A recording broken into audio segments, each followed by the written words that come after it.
사람은 언제 늙는가? 머리가 휘어질 때도, 주름이 생길 때도 아니다. 더 배우려는 마음이 식을 때, 그때부터 진짜 늙음이 시작된다. 나는 평생 수많은 사람을 보았다. 그중 젊은 사람도 이미 늙은 자가 있었고, 노인이라도 여전히 젊은 자가 있었다. 그 차이는 나이가 아니라 사고의 온도였다. 나는 일찍이 배움을 의무로 여기지 않았다. 그건 생존의 조건이었다. 세상은 변하고 기술은 바뀌고 사람의 사고마저 매일 새롭게 뒤집힌다. 배우지 않으면 이해가 멈추고 이해가 멈추면 판단이 늙는다. 늙은 판단은 아무리 젊은 몸에 있어도 결국 세상을 따라잡지 못한다. 젊은 시절 나는 늘 배워야 산다는 두려움을 안고 살았다.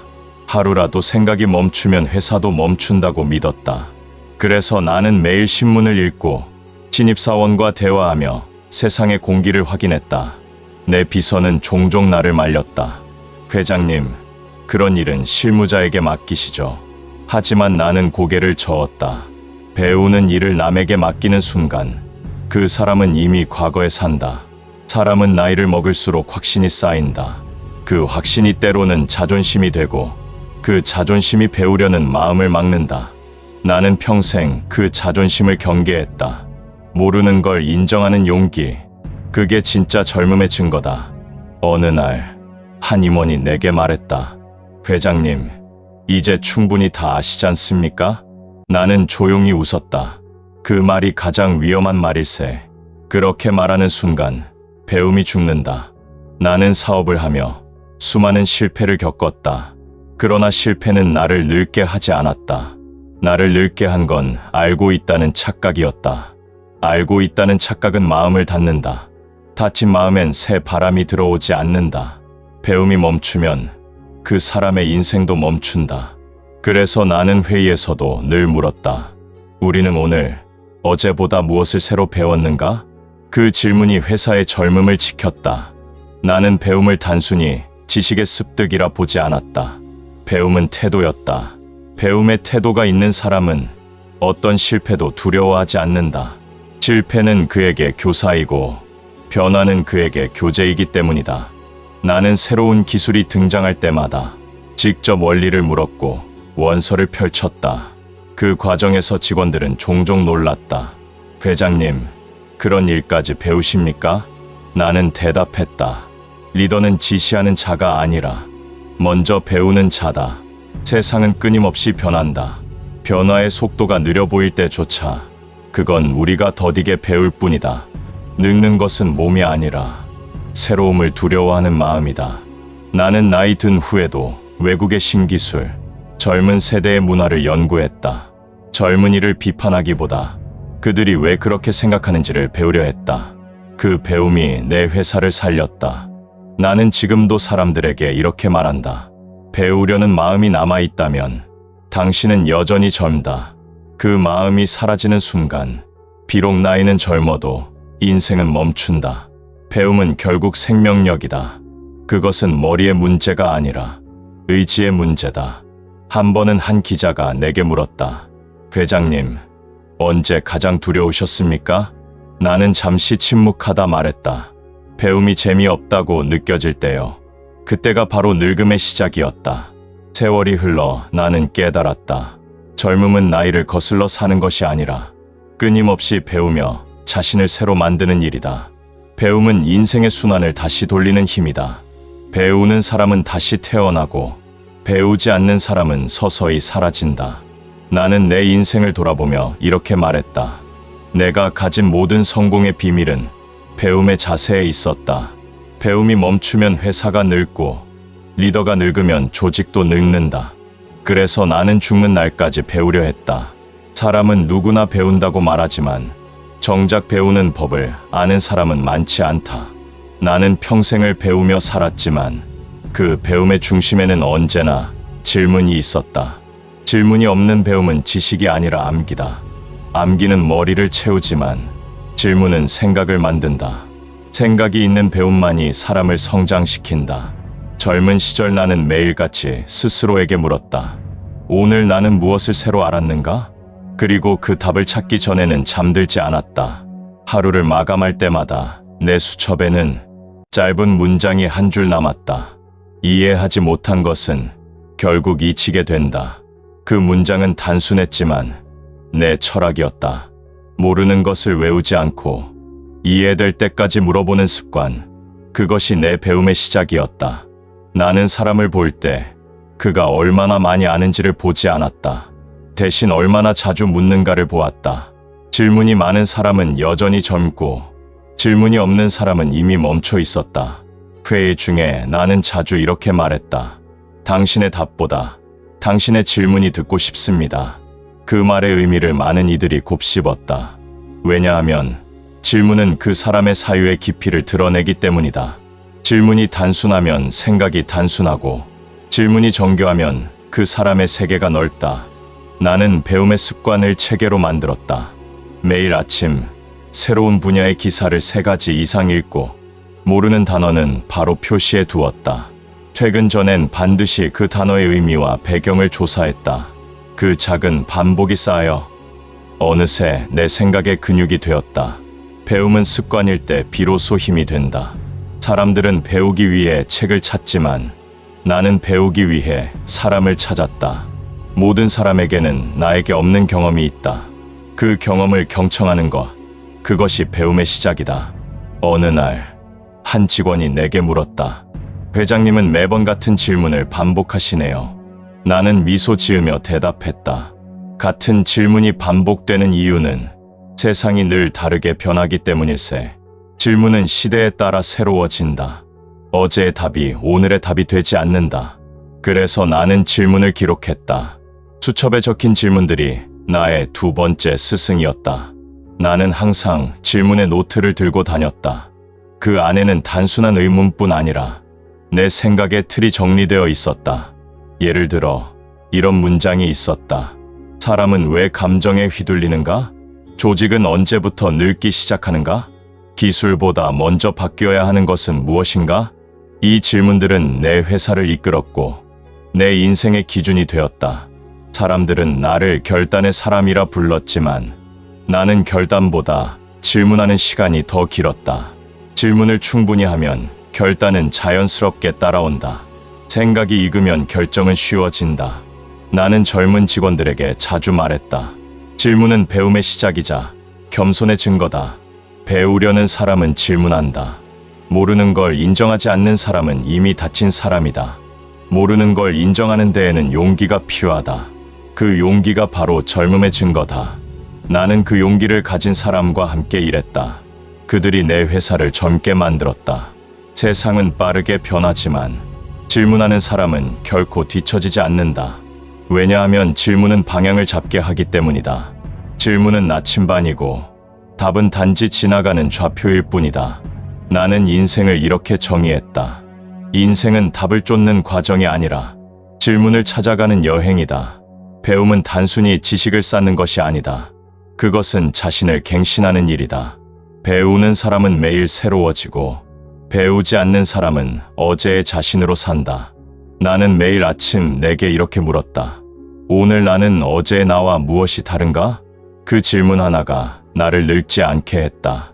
나는 생애 마지막까지도 새로운 생각을 두려워하지 않았다. 새로운 세대의 언어를 배우고 익숙하지 않은 변화를 관찰했다. 그것이 불편할수록 나는 더 깊이 배우려 했다. 불편함이란 성장의 신호다. 그 불편함을 피하지 않았기에 나는 나이와 상관없이 늘 배움의 사람으로 남을 수 있었다. 나는 후배들에게 자주 이렇게 말했다. 배움은 책에 있지 않다. 삶의 질문 속에 있다. 세상을 이해하려면 먼저 자신을 질문해야 한다. 왜 나는 이 일을 하는가? 왜 나는 지금 멈춰 있는가? 그 질문이 시작되는 순간 인생은 다시 젊어진다. 지금부터는 이병철이 말한 배움의 궁극적인 단계, 배움이 기준이 되고 기준이 인생을 세운다. 즉, 지식의 경영이 아닌 지혜의 경영으로 나아가는 그의 마지막 배움 철학을 다룹니다. 그는 말년에 왜 배움의 끝은 자기 성찰이다라고 했는가? 그 깊은 이유를 함께 살펴보겠습니다.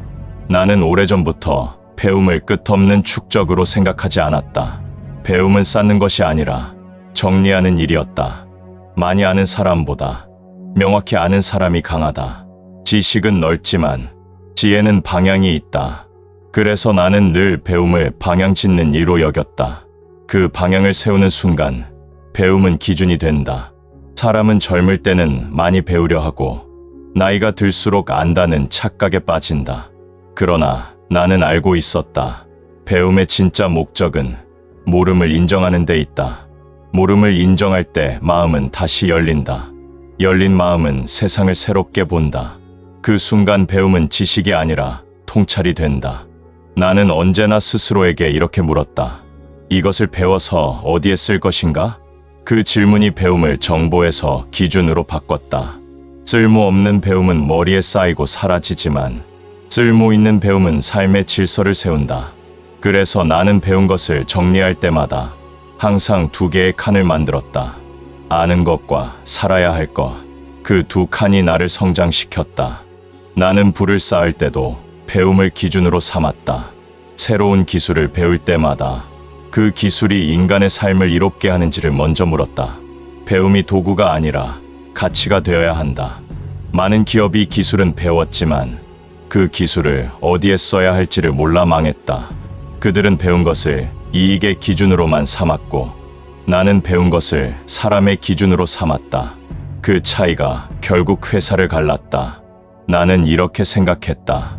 배움의 끝은 행동이 아니라 판단이다. 배운 대로 움직이는 사람은 성장하지만 배운 것을 걸러내는 사람은 통찰한다. 배움은 아무리 많아도 걸러낼 기준이 없으면 혼란이 된다. 그래서 나는 평생 그 기준을 다듬는 데 집중했다. 나는 매년 나 자신에게 한 가지 질문을 던졌다. 내가 아는 것 중에 지금은 버려야 할 것은 무엇인가? 버리지 못한 지식은 짐이 된다. 시대가 변하면 지식도 늙는다. 배움의 완성은 버릴 줄 아는 데 있다. 배우는 사람은 쌓고 지혜로운 사람은 비운다. 그 차이를 이해한 순간 나는 비로소 배움의 진짜 가치를 깨달았다. 나는 배움을 기준으로 사람을 평가했다. 그 사람이 무엇을 말하느냐보다 어떻게 배우느냐를 보았다. 겸손하게 배우는 사람은 언젠가 커지고 아는 체하며 배우지 않는 사람은 곧 멈춘다. 리더는 늘 배우는 자리에 있어야 한다. 가르치는 자리에 오래 있으면 마음이 다친다. 그래서 나는 회의에서도 결제 자리에서도 이 일에서 내가 새로 배운 것은 무엇인가를 적었다. 그 문장이 나의 성장일기였다. 사람들은 종종 나에게 물었다. 회장님은 성공의 비결을 어디에서 배우셨습니까? 나는 대답했다. 배움에서 배운 것이 아니라 배움을 기준으로 삼는 법에서 배웠습니다. 세상은 배운 대로 움직이지 않는다. 배운 것을 어디에 쓰느냐가 그 사람의 인생을 만든다. 그래서 나는 지식을 모으는 데 집착하지 않았다. 대신 지식의 사용법을 익혔다. 나는 기업을 운영하며 이런 원칙을 세웠다. 모르는 것을 부끄러워하지 말고 아는 것을 교만하게 여기지 마라. 배우는 사람은 늘 두려움을 느낀다. 그러나 그 두려움이 사고를 확장시킨다. 두려움을 피하는 사람은 실패를 피할 수 있어도 성장을 얻지 못한다. 나는 그 두려움을 젊음의 불안이라 불렀다. 그 불안이 내 생각을 계속 움직이게 했다. 지혜는 배움의 끝이 아니다. 지혜는 배움을 삶으로 옮긴 사람의 결과다. 지식은 머리에 있고 지혜는 태도에 있다. 나는 평생 공부했지만 그 공부를 말로 자랑한 적이 없었다. 왜냐하면 진짜 배움은 조용히 사람의 눈빛을 바꾸기 때문이다. 나는 사람들에게 이렇게 말했다. 배움이 기준이 되면 삶은 흔들리지 않는다. 지식은 상황에 흔들리지만 기준은 세월에도 변하지 않는다. 배움이 기준으로 자리를 잡는 순간 그 사람은 더 이상 환경에 휘둘리지 않는다. 그는 자신이 왜 일하는지, 왜 살아가는지를 안다. 세상은 변화하지만 지혜로운 사람은 변화를 두려워하지 않는다. 왜냐하면 그는 이미 기준을 통해 배움의 질서를 세워두었기 때문이다. 나는 세상을 이렇게 바라봤다. 지식은 세상을 따라가고 지혜는 세상을 이끈다. 그래서 나는 말년에 이런 말을 남겼다. 배움은 나를 채우지만 지혜는 나를 비춘다. 그 말은 내 인생의 결론이었다. 나는 배워서 성공한 것이 아니라 배운 것을 기준으로 삼았기 때문에 흔들리지 않았다. 나는 평생 배워왔다. 그러나 나이가 들수록 깨달았다. 진짜 배움은 아는 것이 아니라 모른다는 걸 인정하는 일이었다. 사람은 많이 배울수록 말이 많아진다. 하지만 지혜로운 사람은 배울수록 조용해진다. 그 조용함 속에서 생각이 깊어지고 그 깊이 속에서 비로소 세상이 보인다. 나는 젊은 시절 지식이 힘이라고 믿었다. 더 많이 아는 사람이 더 강한 사람이라 생각했다. 그러나 세월이 흘러 깨달았다. 지식은 사람을 높일 수는 있어도 겸손이 없으면 그 지식은 칼날이 된다. 많은 사람이 지식으로 상대를 판단한다. 하지만 나는 그 판단이 얼마나 위험한지를 수없이 보았다. 지식은 사람을 나누지만 지혜는 사람을 잇는다. 그래서 나는 평생 이렇게 다짐했다. 지식으로 말하지 말고 지혜로 들으라. 나는 배움의 마지막 단계가 침묵이라고 믿었다. 젊을 때는 말로 세상을 바꾸려 했지만 나이가 들자 말이 세상을 바꾸지 못한다는 걸 알았다. 말은 순간의 공기를 흔들 뿐 존재는 세월을 흔든다. 지혜로운 사람은 말하지 않아도 그의 태도와 기준으로 세상을 설득한다. 나는 회의 중에도 종종 말을 아꼈다. 처음엔 사람들이 불안해했다. 회장님이 아무 말씀도 안 하십니다. 하지만 곧 알게 되었다. 내 침묵이 단호한 기준이라는 것을. 침묵은 아무것도 하지 않는 것이 아니다.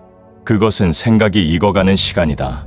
감정이 사라지고 논리가 정돈되고 마음이 제자리를 찾는 그 시간. 그 시간에만 지혜가 자란다. 나는 많은 리더를 보았다. 그들은 지식이 풍부했지만 자신의 생각을 말로 강요했다. 그 순간 사람들은 고개를 숙였지만 마음은 닫혔다. 반면 말을 아끼는 리더는 달랐다. 그의 침묵 속엔 질문이 있었고 그 질문 속엔 존중이 있었다. 사람은 존중을 느낄 때 비로소 움직인다. 그래서 나는 이렇게 말했다. 리더의 말은 명령이 아니라 거울이어야 한다. 나는 나이가 들어서야 진정한 배움의 모양을 알았다. 배움은 머리에 쌓이는 것이 아니라 사람 사이에 스며드는 것이다. 지식은 기억되지만 지혜는 전해진다. 지식은 나를 드러내고 지혜는 나를 비운다. 비움 속에서 마음은 다시 젊어진다. 왜냐하면 배움의 본질은 체험이 아니라 겸손의 회복이기 때문이다. 어느 날 젊은 임원이 내게 물었다. 회장님, 그토록 많은 지식을 쌓고도 왜 여전히 배우십니까? 나는 조용히 말했다. 지식은 쌓을수록 무겁고 겸손은 배울수록 가벼워진다. 배움은 결국 나를 가볍게 하는 일이다.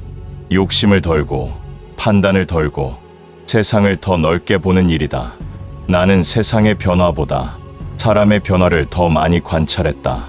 많은 이가 배움을 통해 부를 얻었지만 그 배움으로 사람을 잃었다. 나는 그 반대를 원했다. 사람을 얻고 부를 나누며 세상을 이해하는 배움을 원했다. 그래서 나는 기업을 단순한 조직으로 보지 않았다. 그것은 배움의 학교이자 사람의 거울이었다. 사람을 키우는 기업은 오래가지만 돈을 키우는 기업은 오래가지 못한다. 나는 마지막까지 이렇게 말했다. 지식은 나를 성공으로 이끌지만 지혜는 나를 인간으로 만든다.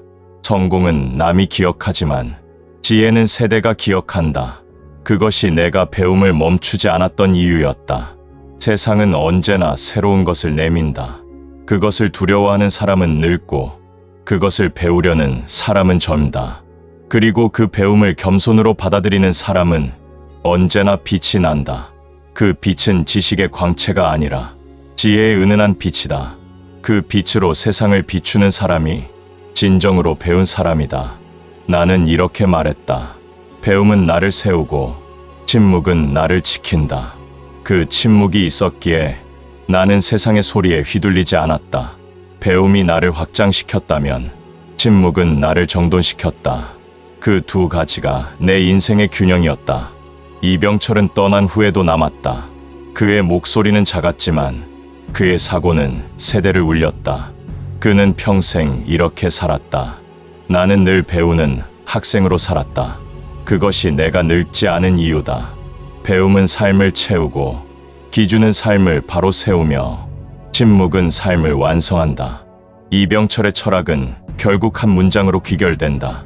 배우는 사람은 젊고, 듣는 사람은 깊고, 침묵하는 사람은 단단하다. 그것이 이병철이 세상에 남긴 배움의 마지막 공식이었다.